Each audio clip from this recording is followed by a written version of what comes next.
En tout cas, au départ, l'Europe était réfléchie pour les problèmes économiques. Quand on a commencé à toucher au social, on s'est rendu compte qu'ils n'ont pas les mécanismes correcteurs qui se mettent assez vite en place et c'est une catastrophe aujourd'hui.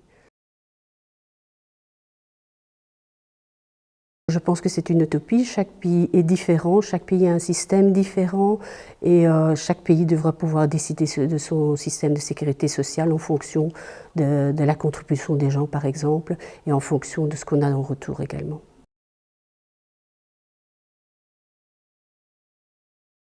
Je ne pense pas qu'avec des injonctions on peut y arriver, donc les pays sont très concernés, je pense, par leur budget et doivent mettre eux-mêmes en place les mécanismes réparateurs ou en tout cas les mécanismes qui permettent à la population de diminuer la dette d'un pays.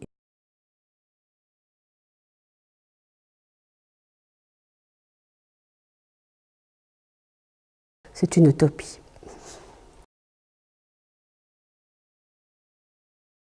Le règlement de Dublin, effectivement, là, on précise que c'est le premier pays qui accueille où le réfugié arrive, qui devrait prendre la candidature du réfugié. Mais ça, évidemment, ça surcharge tous les pays qui se trouvent, par exemple, autour de la Méditerranée. Donc, ça a été mal réglé dès le départ. Comme je l'ai dit pendant les débats, le Parti populaire, eux, souhaite remettre à plat tout ce système et trouver un système qui est plutôt là où on fait des zones franches dans les pays comme, avec des accords internationaux, comme des pays comme le Maroc, voire même la Libye, parce que nous donnons de l'argent, donc les Européens donnent de l'argent à la Libye aussi, même si c'est peut-être plus compliqué, mais trouver des zones franches comme on fait par exemple en Turquie, on réunit les gens, on regarde qui est vraiment un candidat réfugié, les faire venir à ce moment-là en toute sécurité. Donc on n'a plus ces intermédiaires qui prennent de l'argent et qui mettent en danger les vies des candidats réfugiés. Et ceux qui ne sont pas candidats réfugiés ou qui ne sont pas reconnus par la Convention de Genève, à ce moment-là, directement les refouler dans leur pays d'origine. Et éventuellement, parce que c'est quand même important aussi de souligner que le Parti populaire, ils sont pour l'aide, on souhaite donner l'aide en fait dans le pays d'origine de ces gens pour se développer, pour aussi avoir les connaissances nécessaires pour pouvoir avoir des usines, parce qu'aujourd'hui on se rend compte que par exemple la Chine est en train de faire la mainmise sur l'Afrique et nous on trouve ça juste dommage qu'on ne donne pas les outils nécessaires aux Africains. Enfin, dans certains pays, vous allez dire, d'autres pays où il y a des régimes totalitaires, c'est peut-être plus compliqué, mais il y a des pays où c'est tout à fait possible. Et commençons petit à petit à montrer que par l'économie, on peut effectivement aider ces pays à se développer et surtout à donner de la nourriture aux gens, parce que l'agriculture, par exemple, est très importante. On pourrait donner des mécanismes où l'agriculture est quelque chose de positif aussi. Et donc, donnons de l'argent là-bas. Ne faites pas venir des flux des illégaux ici, parce que les illégaux ici vont se trouver sur un mur, enfin vont tomber sur un mur, et nous, on ne souhaite pas une immigration illégale, on veut aller aider les gens là-bas et faire venir donc les réfugiés reconnus par la Convention de Genève d'une manière tout à fait positive dans le pays d'accueil. Alors l'agence Frontex au départ c'était pour ramener les réfugiés qui arrivaient illégalement dans le pays où ils ont démarré, mais aujourd'hui Frontex va chercher les réfugiés en mer. Donc j'explique, donc moi j'ai été visiter comment ça se passe dans le port d'Agusta en Sicile avant qu'il y a eu les élections italiennes. Et par exemple en Libye, on achète un bateau déclassé, on met tous les réfugiés dessus, on met les passeurs avec eux, et à un certain moment, quand ils sont à 2-3 km de la côte libyenne, ils laissent un petit bouclette comme ça avec des numéros de téléphone et un GSM, et ils disent aux gens, voilà, maintenant vous téléphonez aux gardes-côtes italiennes, à Frontex, etc. Ils vont venir vous chercher. Évidemment, ce n'était pas le but de Frontex de faire cela, et donc nous, on souhaite qu'on revoie toute la procédure et qu'on remet en place une politique vraiment où on dit stop quand il y a des bateaux qui arrivent, donc dans les zones franches, ramener les gens dans les zones franches qu'on souhaite nous créer. Je n'ai pas dit que c'est une chose facile, hein, mais c'est une piste à creuser pour évidemment essayer d'endiguer tout ce qu'on voit qui est derrière, c'est-à-dire la traite des êtres humains, les enfants qui disparaissent pour les organes, que ce soit la prostitution et aussi d'une manière générale, par exemple en Sicile, vous ne trouvez presque plus de gens qui font dans la drogue ou de la mafia. Ils s'occupent vraiment, c'est devenu un business là-bas. Donc pour nous, c'est inacceptable.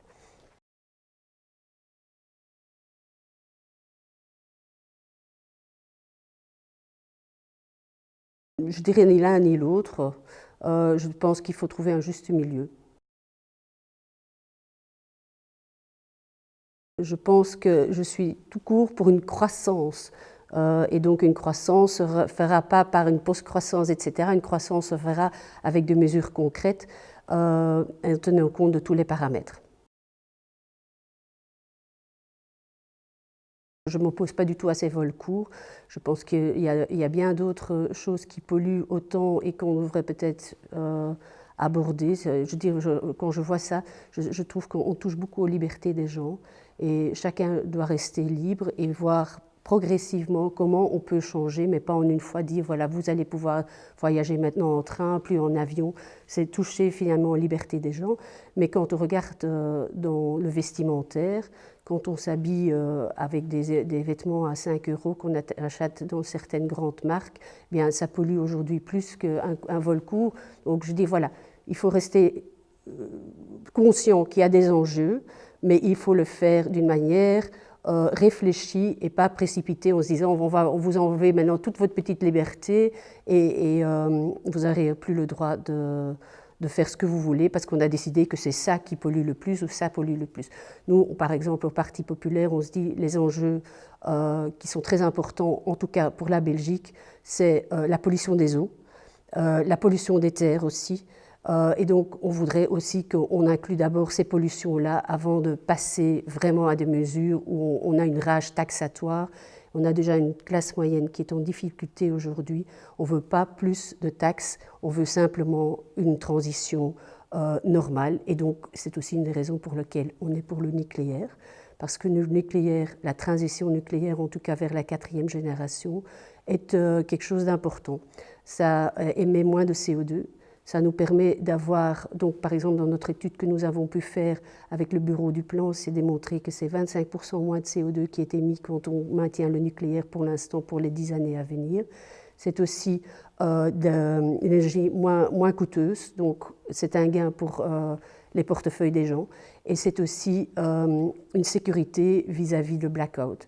Et donc je pense qu'il faut voir tous les paramètres, y aller doucement, pas passer dans une rage taxatoire du jour au lendemain, mais voir quelles sont nos priorités et une fois qu'on a listé nos priorités, mettre en avant ce qu'il faut faire d'une manière rationnelle et pas juste maintenant parce que ça doit aller vite, vite, vite. Dans la précipitation, on n'arrive jamais à des bons résultats.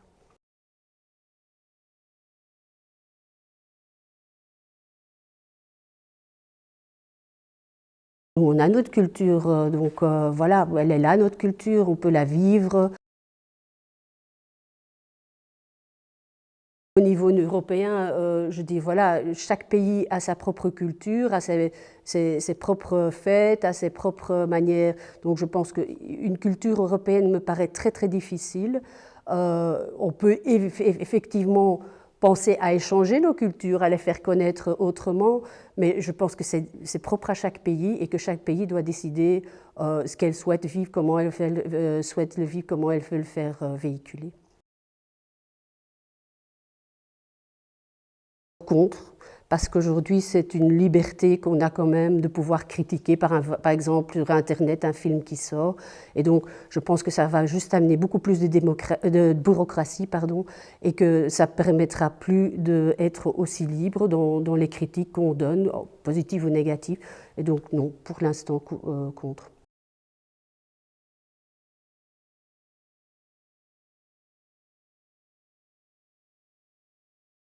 Tout à fait déconnecté de la réalité. Je pense qu'on est arrivé à un stade que pour la première fois, la population a plus de vision sur un futur que les gens qui nous dirigent. Ils sont complètement déconnectés de la réalité et ils ne se rendent pas compte, j'ai encore vu ça dans le débat tout à l'heure, ils ne se rendent pas compte. Moi je suis quelqu'un par la force des choses qui ben voilà, on ne m'invite pas dans les débats politiques, par exemple. Donc, par la force des choses, je fais beaucoup de porte-à-porte, je parle avec les gens. Donc, j'ai parlé cette dernière année peut-être avec, allez, 10 000 personnes.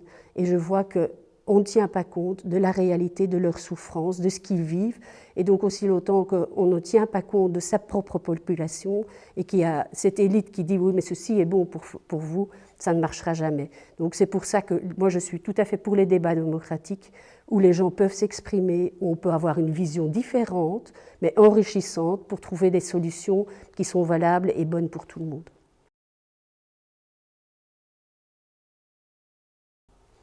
Non.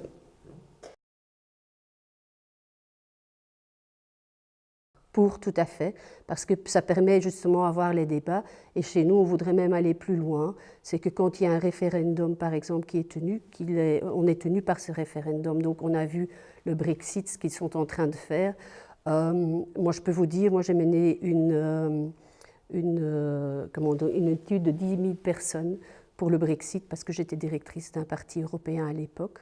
Et qu'est-ce qui s'est avéré? C'est que le Brexit a pu gagner à cause du fait qu'on n'a de nouveau pas tenu compte de ce qui se passait dans le pays. Je ne parle pas de Londres parce que chaque capitale est disons, plus cosmopolite, mais quand on ne tient pas compte de la population en dehors de la capitale, on se rend compte qu'il y a eu le dumping social, qu'ils ont souffert, qu'il y a eu des règles qui ont été imposées, où des familles, la classe moyenne a perdu leur emploi, etc., où les gens ne savaient plus faire face au quotidien, en payant les études des enfants, le logement, etc.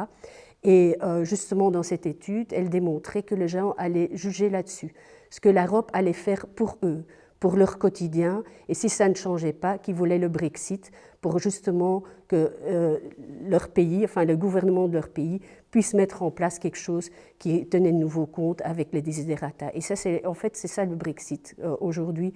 Et néanmoins, on a toutes ces institutions qui maintenant disent c'est le danger, et c'est quelque part très non démocratique, parce qu'on a voté, on a voulu quelque chose, et je suis ni pour ni contre. Moi, je dis simplement, voilà, quand on met un référendum en place, il faut le respecter. On l'a eu pour d'autres sujets.